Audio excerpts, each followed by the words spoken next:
Services, and I'll be sitting in today for Director Reese. We will, as is the norm, look at our data, make a couple of announcements, and then open it up to comments and questions.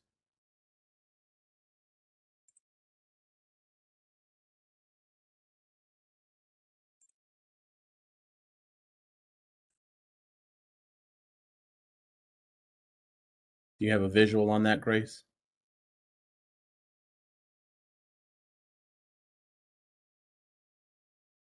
It's up, Madam Chair. Thank you.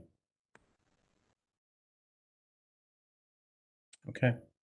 For the number of people diagnosed with COVID-19, we are, as of just before this meeting, up to 614 people.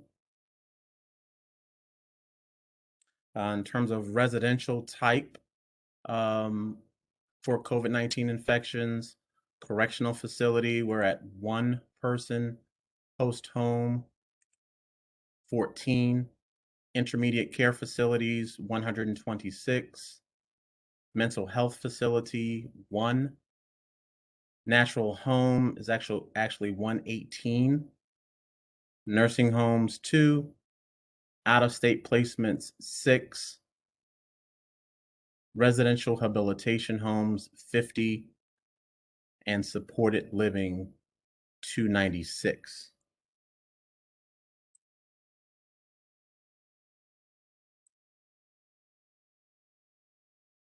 The 126 people who have tested positive for coronavirus in intermediate care facilities represent about 42% of the people in ICFs. Of that number, 28 people have passed away, 13 of whom were confirmed as COVID-related deaths. Therefore, of the 42% of people in ICFs who contracted COVID, about 10% were confirmed as COVID-related.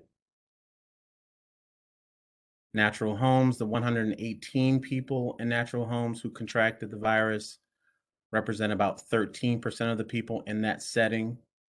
Of that number, 6 have since died, 5 of whom are confirmed COVID deaths. Therefore, of the 13% in natural homes who've contracted the virus, about 4% were confirmed as COVID-related. For residential habilitation, 50 people who contracted the virus represent close to 45% of the people in that setting. Of that number, 3 people have passed away, 2 of whom were confirmed COVID deaths. So of that 45% in residential habilitation homes who contracted COVID, about 4% were confirmed as COVID-related.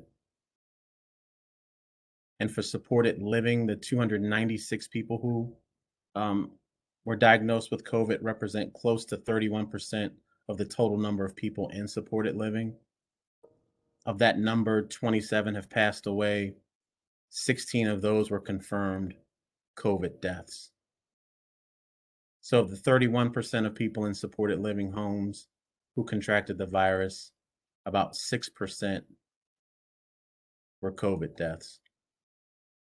And overall, as stated, the 614 people who contracted the virus to date, we have 68 deaths. Just one update from last week is that we've received word that 1 additional death was confirmed as caused by COVID, bringing that total to 38. So of the 614 positive cases, 38 or 6% were confirmed as COVID-related. And at this time, we have no pending cause of death cases with the medical examiner.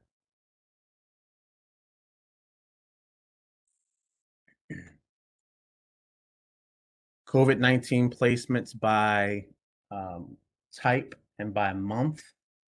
The month of February, this actually should be 3, 2 in a natural home, and 1 in supported living. The good news there is that none of those 3 people required inpatient treatment for COVID-19. So currently we have no one hospitalized receiving treatment for COVID. As previously stated, people diagnosed with COVID who have passed away total 68, and the confirmed COVID-related deaths is at 38. Our last confirmed COVID death occurred in September 2021.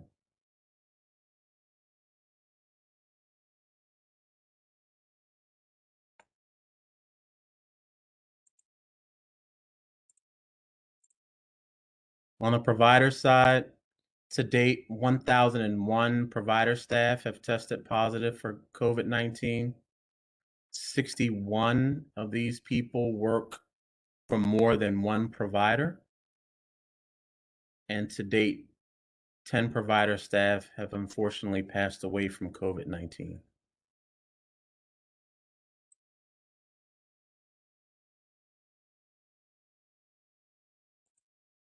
Here's the data on our vaccination rates. As of yesterday, people supported by DDA were at 87%. By residential type, host homes, 95%, intermediate care facilities, 99%, natural homes up to 76%, residential habilitation at 99%, and supported living homes at 93%. For those people who are eligible for the booster, as of last Thursday, that vaccination rate is 69%. For our provider staff, as of last Thursday, the vaccination rate is 96%. It's also 96% as of yesterday for all DDS staff.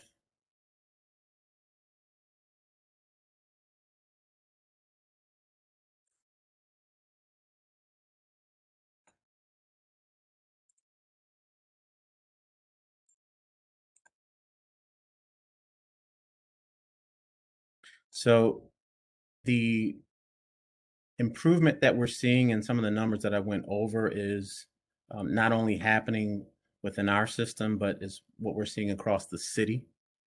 Since the height of the Omicron wave, COVID-19 cases have dropped by more than 90%, and there's been a 95% reduction in hospitalizations. Many may have seen this past Monday, the mayor at a situational update make several announcements, including that the limited public emergency that she declared on December 11th, 2021, expired on this past Tuesday. And on that same day, February 15th, private businesses are no longer required to check vaccination status.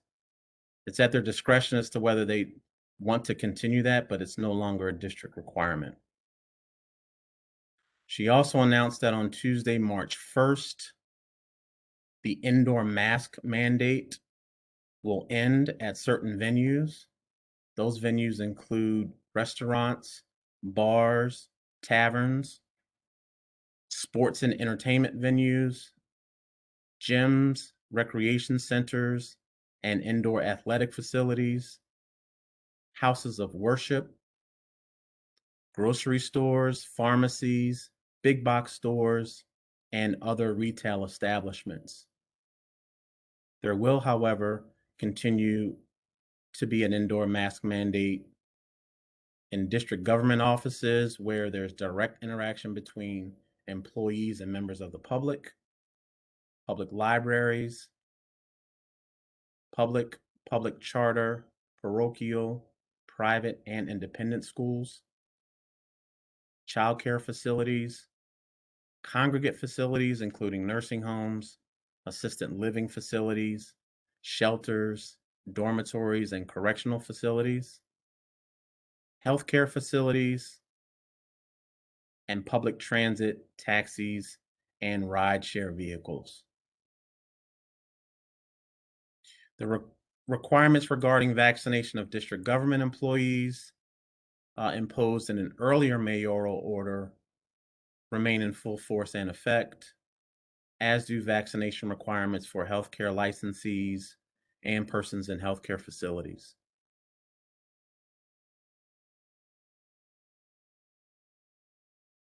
Couple of announcements. On last Thursday, February 10th, the Committee on Human Services, chaired by Council Member Brianne Nadeau, held its annual performance oversight hearing for the Office of Disability Rights and the Department on Disability Services.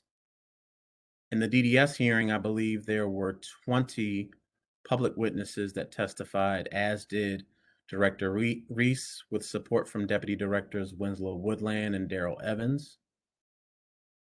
I know there were a few additional members of the public who had expressed an interest in testifying, but were unable to make it through or wait throughout the hearing.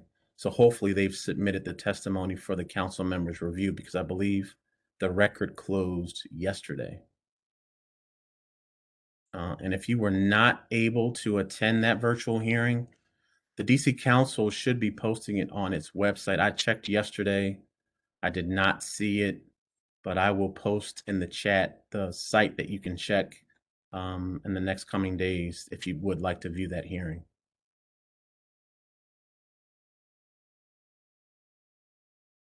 In just over a week, we will be in the month of March, which is Developmental Disabilities Awareness Month.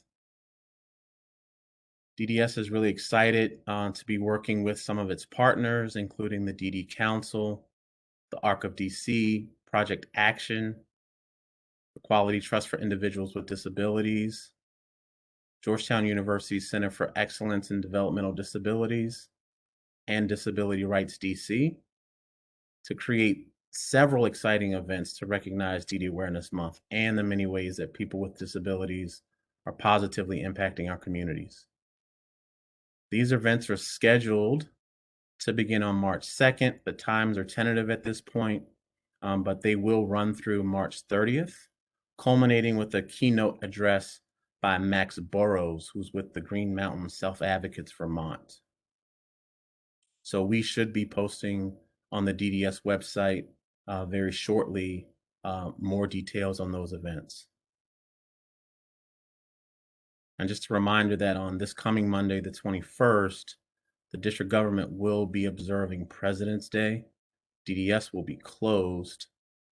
Some other services, critical services, will be modified, but will be operating, including the walk-up COVID-19 vaccination sites, COVID centers, the Test Yourself DC drop boxes are open for people to drop off samples between 10 a.m. and 8 p.m. And all circulator and street cars should be operating on normal schedules, although parking enforcement luckily will be suspended. So those are our announcements. I'll now switch over to the chat because I haven't been able to see that, to see if we have any comments or questions.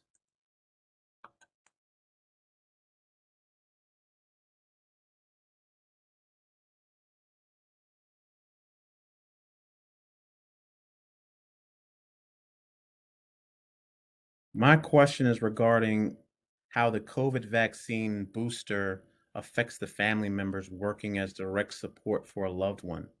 Are they required to be vaccinated and boosted? My second question is, are people still able to apply for exemption due to medical or religious reasons?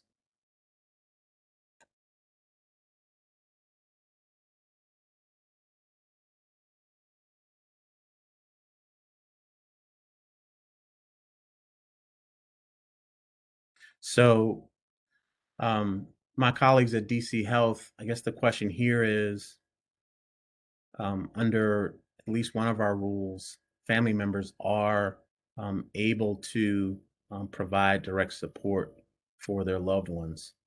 So the question there is, are the requirements for vaccine and booster applying to them? I would think the answer is yes.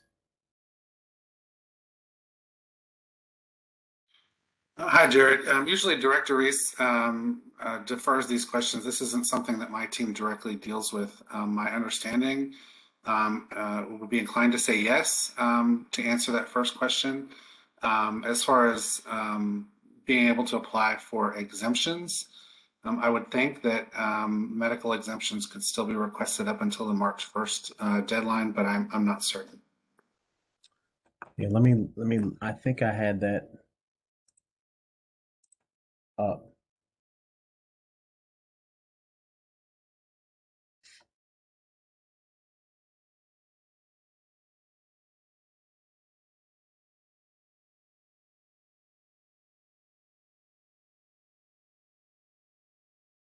So yes, Kim, who asked the question, the rulemaking does allow for exemption requests to be filed up until March 1st.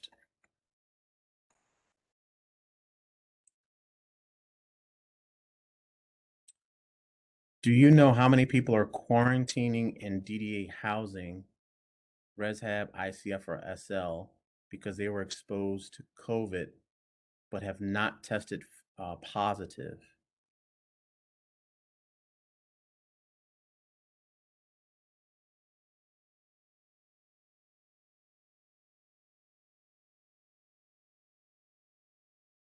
Sandy, it's a good question. I don't readily have that. And I really took a pause there to think about some of the reports that I see to see if that's something that we will be able to pull. Um, and I believe that it is. It's just not one of the measures that I get a regular report on. So we will pull that and update in our next forum.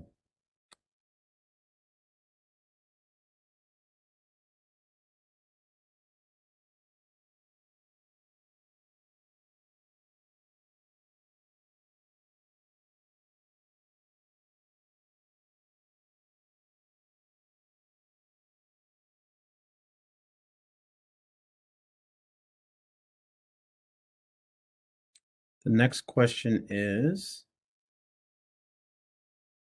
how many people supported who are eligible for a booster have not yet received one?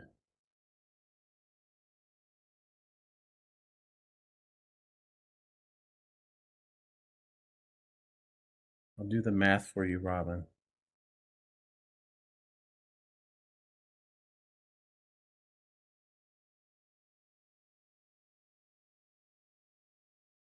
589.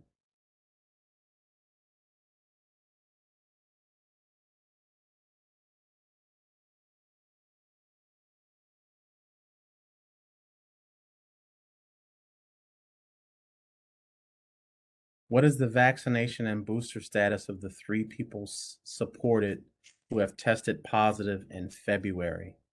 I'll have to get back to you on that. I'm not aware of that.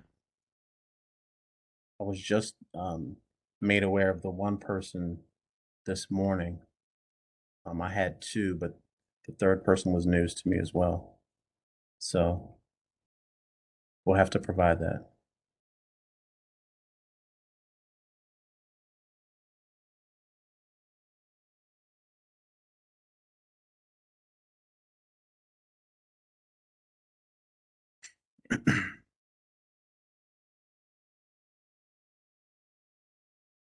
The DDS performance review video is not on the DC Council's main site, but can be found at, thank you, Carol Grigsby. So Carol provided a Facebook link to last week's hearing. Thanks very much.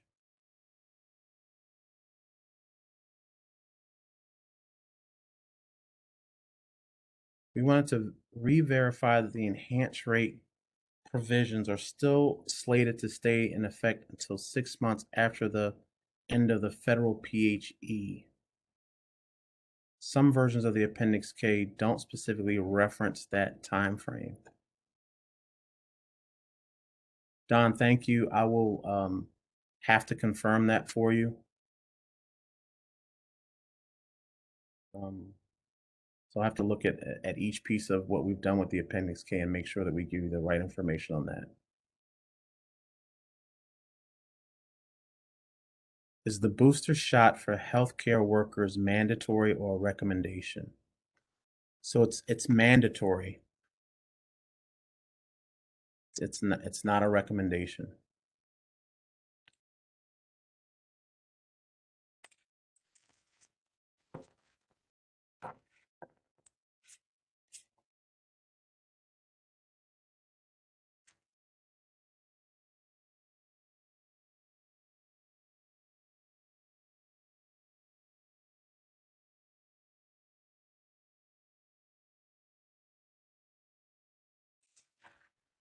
While we wait for other questions or comments,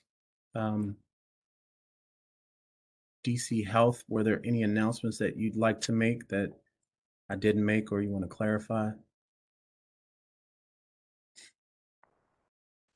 I don't have any announcements. Okay, thank you.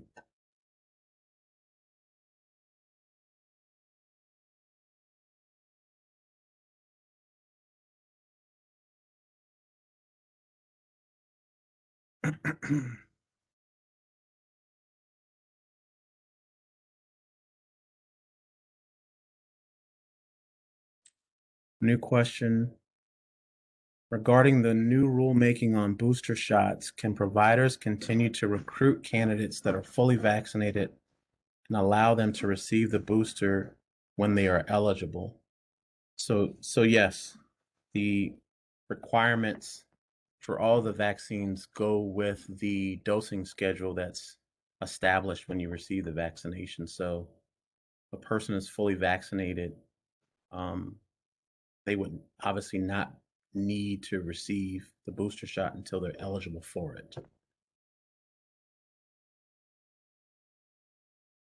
So I'll just add that we're really moving away from that fully vaccinated terminology and switching to Up to date. that people are up to date. Exactly. So if someone has just completed their primary series, which is 2 shots of an mRNA vaccine or 1 shot of the J&J vaccine, they're considered up to date until they're required to get their booster. So that would be that they're up to date for 5 months for an mRNA vaccine and 2 months for the J&J vaccine. After that time frame, if they do not have their booster shot, they are no longer up to date. So it would be acceptable under the language of the mandate to hire someone who was still less than 5 months from completing their primary series because they're not yet eligible to receive the booster.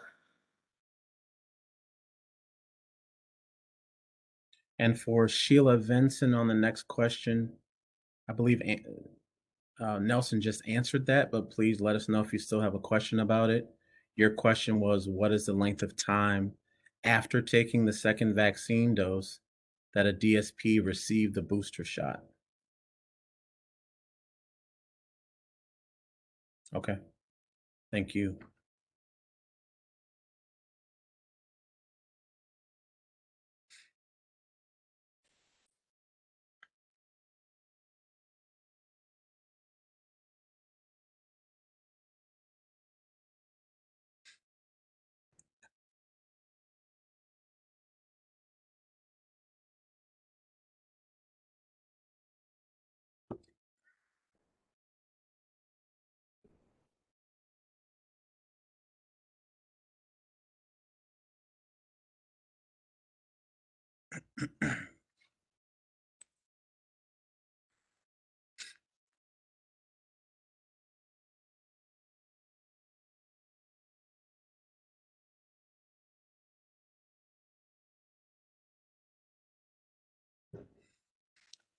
I don't know if we anticipated a slower day today because of the 3-day weekend. I know here at the office it's a bit slower than normal. Some people taking advantage of what has been a couple of warmer days, and anticipating some warmer days in the coming weeks. So we'll keep the line open. It's only 12:30, but certainly if people want to jump in with other questions or comments, this would be a good time to do that. We will, even though I said we're off on Monday, we are scheduled to resume this call on next Friday. No interruptions to that.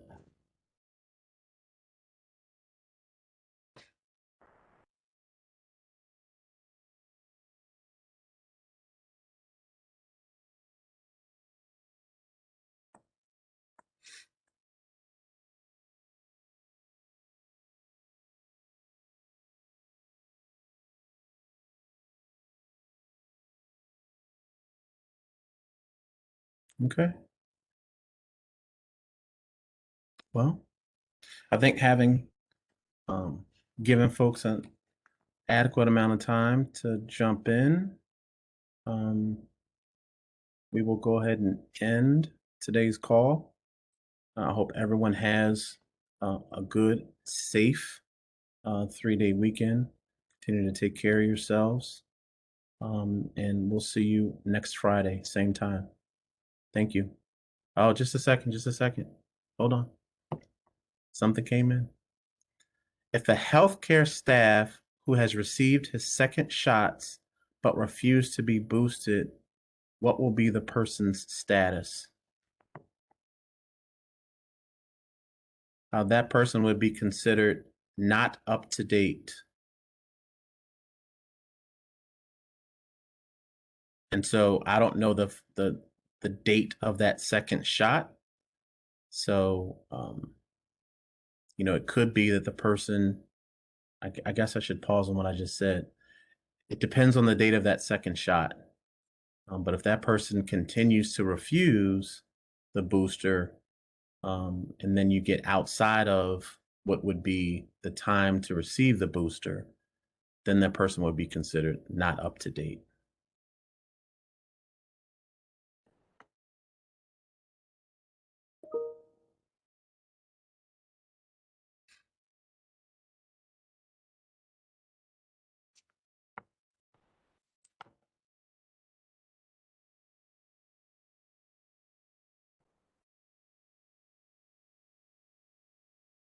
And that person could not work, correct? Correct.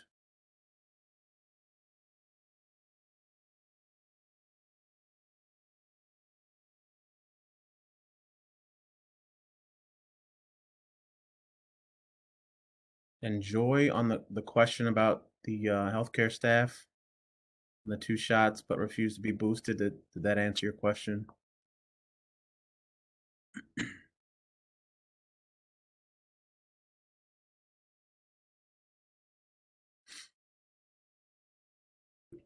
Very well.